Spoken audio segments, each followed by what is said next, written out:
дар рӯзи якуми мусобиқаи ҷумҳуриявии ҷудо 2021 миёни калонсолон рақобатҳо дар се вазн 60, 66 ва 73 килограмм ҷараён гирифта 254 ҷудочӣ барои ишғоли мақомҳои ифтихорӣ нерӯсанҷӣ намуданд.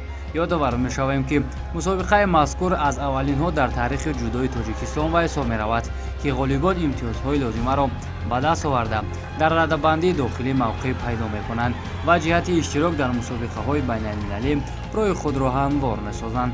аз ин хотир шумораи иштирокчиён дар ҳар вазн хеле зиёд буда нерӯсанҷиҳо низ ҷолибу диданӣ ва тезутун ҷараён мегирифтанд. ёдовар мешавем ки федератсияи гӯштини ҷудои кишвар солҳои охир нақшаҳои дурусту дақиқи рушди ин риштаро ба роҳ монда тавассути баргузории чунин мусобиқаҳо ва доир кардани семинарҳои омӯзишиву фестивалҳои гуногун ҷудоро дар тоҷикистон бештару беҳтар рушд дода истодаанд.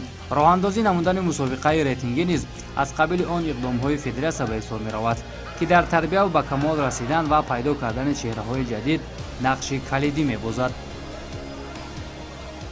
дар нақша гирифта будем, дар барномаи пешакиан қайд карда будем ки мусобиқаҳои ҷумҳуриявӣ ки рейтинги яъне радабандии дохилӣ мегузаронем. ин якмин мусобиқаи мо аст ки барои радабандӣ мегузарад. фарқият дар он аст ки то чанд қадар зиёд агар мусобиқаҳои дохилӣ гузаронем мо чеҳраҳои навро пайдо мекунем ва дар мусобиқаҳои байналмилалӣ сафарбар мекунем.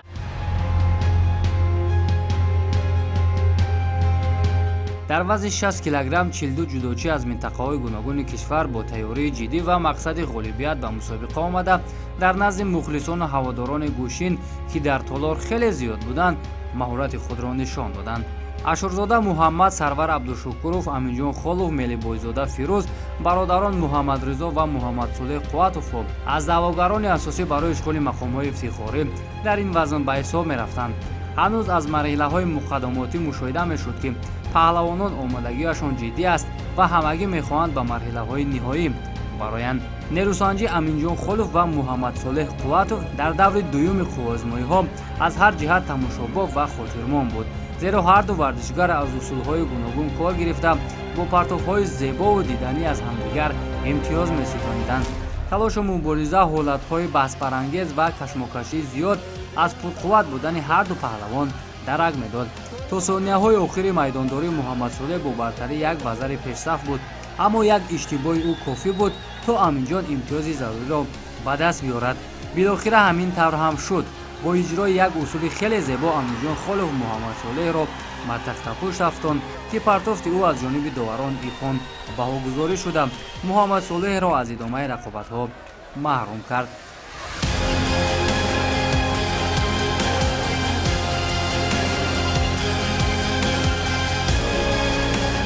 бародари муҳаммадсолеҳ муҳаммадризо қувватов дар даври аввал озод буда қуввозмоиҳоро аз марҳилаи дуюм оғоз кард.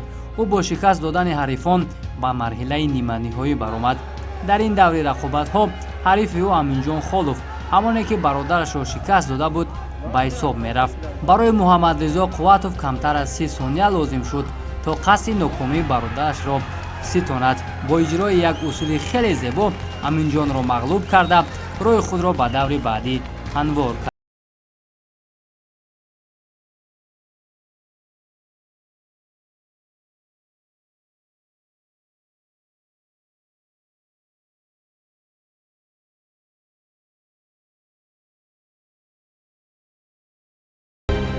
як чизи хушҳолкунанда он буд ки аз наврасон сар карда то ба мӯйсафедон барои дастгирии варзишгарон омада буданд ки иштироку дастгирии онҳо боз ба паҳлавонон нерӯи тоза мебахшид.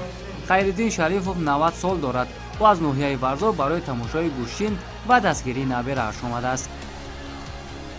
ман ба гӯштинам завқ дорам, омада бачаҳоя тамошо мекунам. дар футбол бисёр тамошо мекунам. футбола завқ дорем. Да мана невераам инҷа гӯштингирай омадем тамошо кардем. навераи ман Сироҷу Шаҳбоз райони Варзо, қишлоқи Чағатай. гӯштингири зад як каса. ҳама мехоҳам ки бо байрақбардори Тоҷикистон шавад. мусобиқаи рӯза бисёр хуб гузашта. мо ва ҳамаи паҳлавонон барори кор дорем ки همین خیلی گوشتی میگیرن و پهلوان شوند.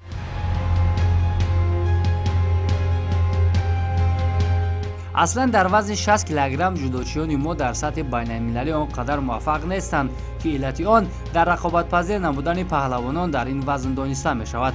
اما بنا به اطلاع مربیان و کارشناسان، محض راه‌اندازی چنین مسابقه‌های ریتینگی در کشف بچه‌های لایق‌مند نقش کلیدی می‌بازد، چرا که در نخست چنین مسابقه نزدیک 50 جودوکار در وزن 60 کیلوگرم شرکت نمودند.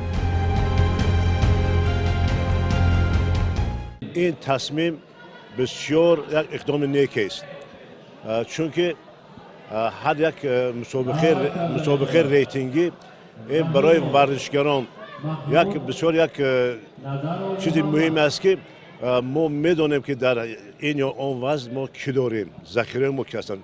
اصلا اگر که ما 4 سال آخر نگاه کنیم، همون یک چهره های که برای همین ما شناس، لیکن امروز ما دیده شدیم که چهره‌های نهایت نو که از اجرای اصول‌ها خیلی خوب ماهر هستند برآمده شدند.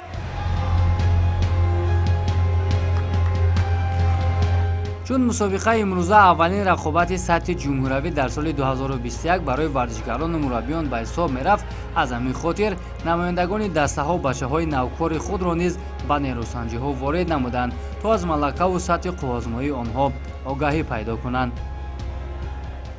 دسته منتخب جودوی ولایت بسیار خوب برآمد کرده استادند که زیاده از 21 نفر ورزشگر امروز در این مسابقه جمهوری اشتراک دارند. همشون بسیار با یک تیاری خوب، یک آمادگی خوب به این مسابقه آمدند.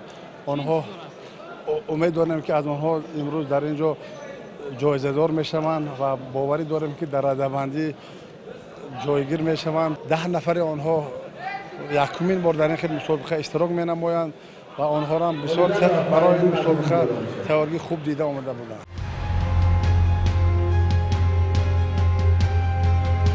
همین طریق بعد از نیروسنجی‌های زیاد داوطلبان اساسی در وزن 60 کیلوگرم برای اشغال مقام‌های افتخاری معین شدند. برای به دست آوردن مدال یکم برنجی اشورزاده محمد با سرور عبدالشکورов اندر میدان رقابت شدند. سرور از دست فیروز ملیبایزاده شکست خورد و محمد باشد از دست محمد رضا قوتوف. نیروسنجی هر دو پهلوان چندان بد نبود. آنها کوشش می‌کردند که از این مسابقه دست خالی نروند، ولی یکی باید مدال برنجی را صاحب شود. بالاخره سرور عبدالشکورov توانست از رقیب امتیاز ستاند و مقام سوم را به خود اختصاص دهد.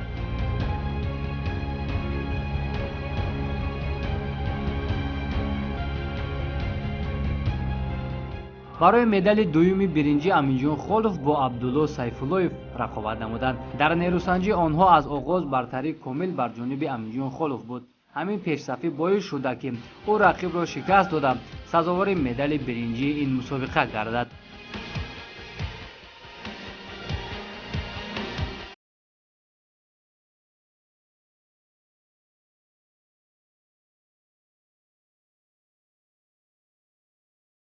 محمد رضا قوتوف که تا مرحله نهایی قوازمایی‌اش خیلی جالب بود و مقبول مخلصان، در فینال نیز خیلی خوب درخشید. او با فیروز ملیبایزاده برای به دست آوردن مدال طلای این مسابقه میدانداری نمودند و یک رقابت جالب را نیز نشان دادند. در نبرد این دو ورزشگر مشاهده می‌شد که از جهت تاکتیکی و تکنیکی محمد رضا برتری کامل دارد. ببینید، انا این طور رقیبش را مغلوب کرد و مقام اول را مال خود ساخت.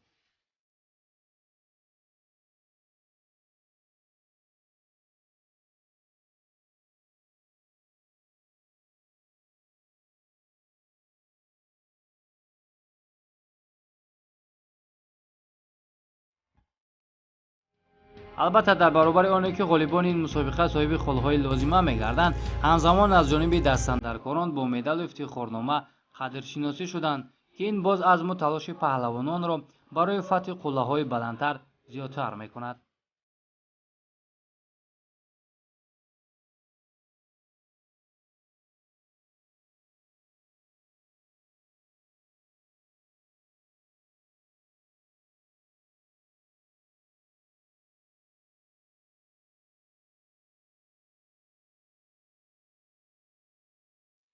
ما پیش از این مسابقه در تمرین‌های دسته‌جمعی داشتیم که در کلوب ورزشی پرویز صابری رو در آنجا طول 10 روز اشتراک کردیم و آن تمرین‌های همیشگی ما بود که ما سبب شد که ما در این مسابقه سزاوار جای اول گردیم. ما برای به دست آوردن خل‌های داخلی باید بسیارتر در مشق‌های دسته‌جمعانه اشتراک کرده، سزاوارهای بسیار تمرین کنیم و در این مسابقه‌ها بسیارتر اشتراک کرده، سزاوارهای جای نمایان گردیم.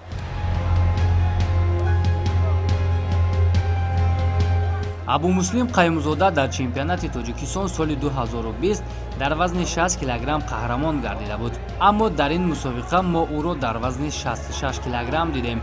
чаро ӯ вазни худро дигар кардааст, баъдан мефаҳмем. айни ҳол бошад таваҷҷӯҳ мекунем ба рақобатҳои вазни 66 кило. 65 ҷудочӣ довталаби асосӣ барои ғолибият дар ин вазн сабти ном шуда буданд. чуноне ки иттилоъ гирифтем, аксари иштирокчиёни вазни 66 килограмм наврасоне ба ҳисоб мерафтанд ки нав қадамҳои худро ба майдонҳои волотар гузоштанд. муҳаммад худоев фарзанди мураббии шинохтаи ҷудо Иззат Худоев мебошад.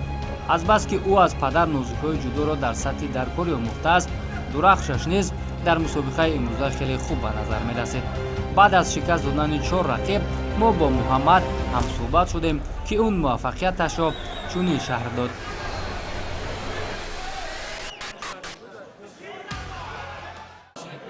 пеш аз оне ки варзишгар ба майдон мебарояд, бояд машқҳои худро дучанд карда, тайёриҳои худро зиёд карда, хуб карда дар ин мусобиқа ба медал мушаббар гардем. саҳар бегah мо омодагиҳои худро зиёд мекардем ва ман хушҳолам ки дар ин мусобиқа байни калонсолон ба 4 ҳарифи худ дастболо шудам.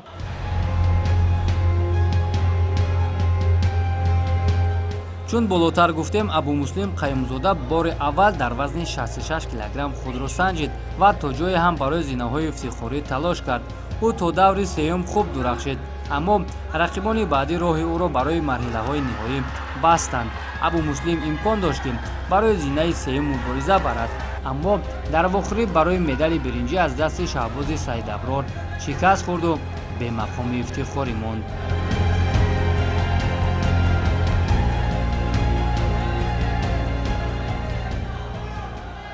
سبب در این وزن مغلوب شدن من چون که در مسابقه که من اشتراک نمودم در اون وزن 60 کیلوگرم بود، چون همه رقیبان من قوت و تکنیکای اونها برابر من بود و سببی که من در این دور باختم من سببش در این بود که ورزشگران پرقوت و با استعداد در وزن 66 کیلوگرم زیاد بود. از همین سبب من محروم شدم. من راه افتاده نیستم. من کوشش می‌کنم که در مسابقه های دیگر جمهوری مشق تمرین های خود را دو چند سه چند گردانم و باز هم با نتیجه های معین نایل گردم.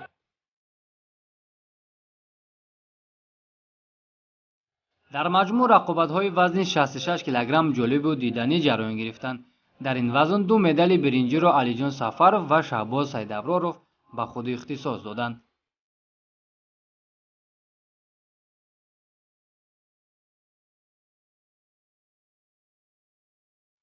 мухлисону дӯстдорони гӯшини ҷудо дар марҳилаи ниҳоии вазни 66 килограмм як рақобати арзандаву диданиро тамошо карданд. дар ин вохӯрӣ ду варзишгари бо таҷрибаву шинохта Ёқубҷон Боқиёв ва Баҳром Суфиёв андари майдон шуданд.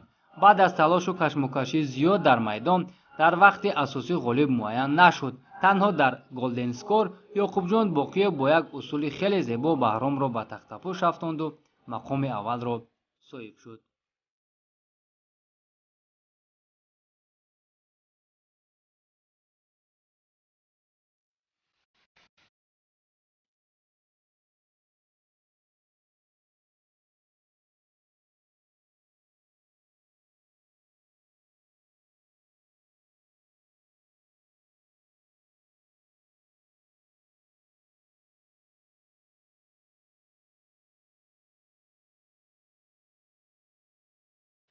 من با روبری حکومت رئوف حکومت طوری چند سال همینجا در پیش تمرین خود در پیش همون دوام داده استم. این حال من در صف خامس ساله خدمت میکنم.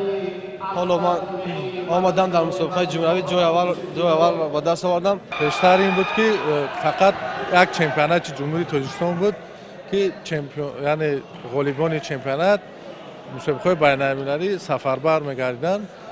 اگر مقایسه کنیم در اول سال اگر چمپیونات برگزار گردد ورزشگر تا آخر سال قریب که بگیم سفر به مسابقه بین المللی سفربر کرده میشد. یعنی که یکم نمبر همون حسابیده میشه. مشق دانی اگر اشتراک نمیکرد یا که تیاری خوب تیار نمیبود لیکن نمبر یکم گفته مثال مجبور بودیم که سفربر میشیم. ولی امسال ما در نقشه داریم که از روی چند مسابقه اشتراک کنند روی که خیلی در ریتینگ بین المللی است اما کدامی که ریتینگ بالا است و بازی المپیک سفربر میگردد ما در داخل میکنیم. از داخل فکر میکنم این بسیار اقدام خوب است. رقابت پذیر بسیار میشه رقابت بین ورزشکاران.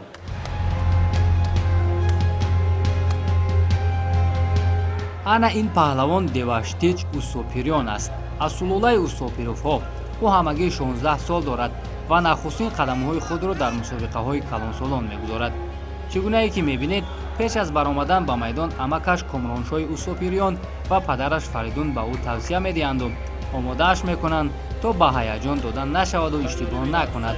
деваштич дар вазни 73 кило дар мусобиқаи мазкур худро месанҷад. پهلوان دیگر است و گوشتینگر دیگر است و زور دیگر است. کسی که اصولها را خوب میداند خوب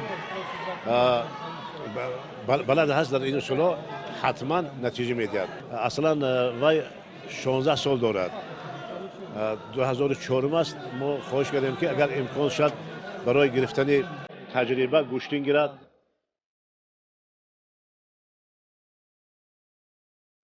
бояд бигӯем ки дар вазни 73 килограмм довталабон хеле зиёд буда рақобатҳо низ шадиду тезу тун ҷараён мегирифтанд. аз ин хотир барои деваштичи наврас мушкил буд то бар муқобили ҷудочиёни номӣ мубориза барад. дар даври аввал деваштич бо абдуқаҳор мирзоев андари майдон шуда хеле маҳорати олӣ нишон дода ҳарифро мағлуб кард ва ба даври баъдӣ гузашт. муҳаммад иқбол точев дар марҳилаи дуюм рақиби деваштичи наврас ба ҳисоб мерафт ки аз ҷиҳати таҷриба ва синну сол аз ӯ бартарӣ дошт. ҳамин боис шуда ки ӯ ба ғалаба даст ёфту устопирёни хурдӣ аз идомаи рақобатҳо маҳрум шуд.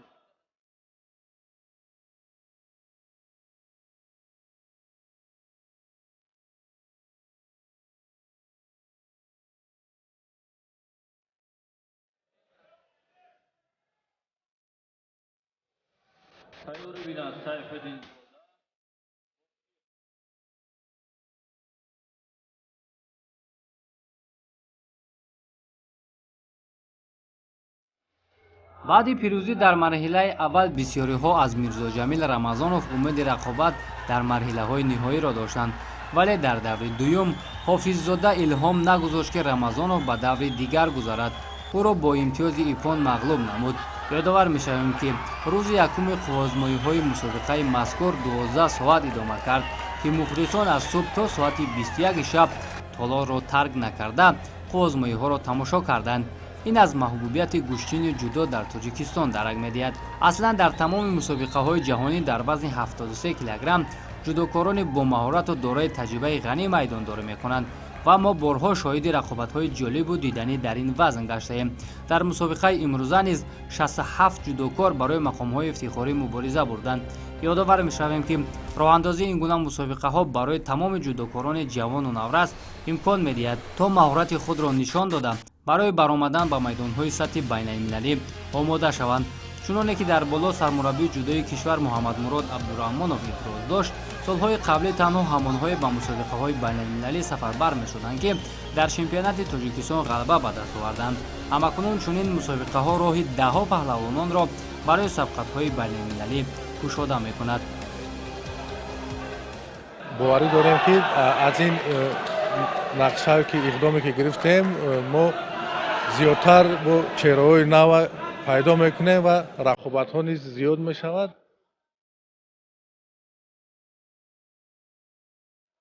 барои медали аввали биринҷӣ Али Боқиев ва Баҳриддин Каримов талош намуданд. Али Боқиев аз сулолаи бузурги паҳлавонон Боқиевҳо мебошад. аз ин хотир маълум буд ки омодагиаш хубтар асту мақсадаш соҳиби нишон шудан. дар ин вохӯри Боқиев тавонист бо шикаст додани рақиб соҳиби медали биринҷӣ шавад. медали дуюми биринҷиро бошад Муҳаммад Иқбол Точев ба худ ихтисос дод.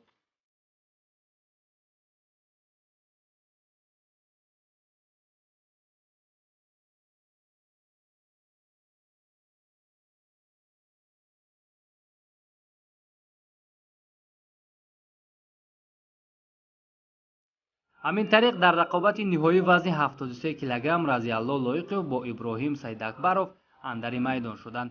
Разиалло чанд муддат бо иллати ҷароҳат доштан аз майдон дур шуда буд. ӯ дубора ба майдон баргашт ва рақобатҳои арзанда низ нишон дод. нерӯсанҷии ин ду паҳлавон хеле дуру дароз идома кард. маълум буд ки касби мақоми аввал барои ҳар ду ҷудокор хеле муҳим аст. аз ҳамин хотир эҳтиёткорона рақобат мекарданд. аслан вохӯриҳои финалӣ хеле босуръату тезу тун ҷараён мегирад. аммо мо дар нерӯсанҷии ин ду паҳлавон иҷрои усулҳои зебову фаъолиро кам мушоҳида кардем.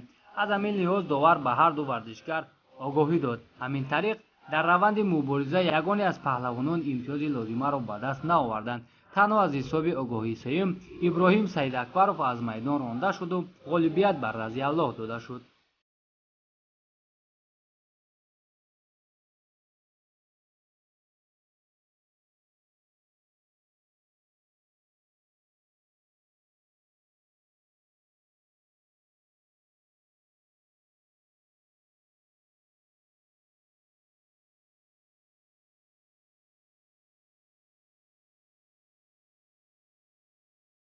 рӯз барои ман хеле рӯзи яъне хотимамон буд дар ҳаёти худам ки яъне муддати чанд қад травма доштам, яъне ҷароҳат доштам. ҳозир бошад дубора боз майдонда омадам. барои ҳар як варзишгар ҳамаи рақибон яъне ки хеле душвор аст. барое ки онҳо ҳам тамрин мекунанд, моро ҳам тамрин мекунем ба умеде ки яъне ки ғалаба ба даст орем. ташаккур мегӯем ба он нафароне ки чунин мусобиқаҳоро барои мо варзишгарон яъне бисёртар ташкил кунанд, то ки таҷрибаи мо бисёртар шавад ва берун аз Тоҷикистон парчами Тоҷикистони азизамонро баланд бардорем.